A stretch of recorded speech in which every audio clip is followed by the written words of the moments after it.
দিনটি ছিল মহালয়ার দিন। এই দিনটি আরও একটি কারণে স্পেশাল। কারণ এই দিনটিতে আমি যে অফিসে কাজ করি সেই অফিসের জন্মদিন।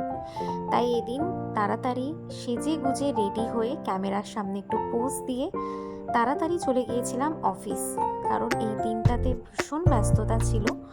অফিসে যেতে না যেতেই দেখি অফিসটাকে ভীষণ সুন্দর করে সাজিয়ে তোলা হয়েছে, বেলুন লাগানো হয়েছে, লাইটিং লাগানো হয়েছে। এরপর আমি ভেতরে যাই এবং চটপট আমার কাজগুলো কমপ্লিট করতে থাকি। তার মাঝখানে চলে গিয়েছিলাম অফিসের যে জায়গাটিতে আমাদের দেবী প্রতিমার মূর্তিটি বসানো হয়েছে। এত সুন্দর লাগছিল জায়গাটা দেখে, মনে হচ্ছিল পুজো তো এসেই গেছে।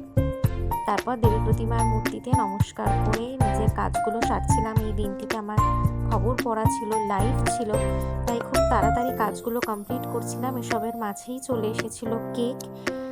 তারপর এক এক করে আমার অফিস কলিগরা অর্থাৎ দিদিরাও চলে এসেছিলো। ওরাও কাজের মাঝখানে বললো চল ছবি তুলে নিই।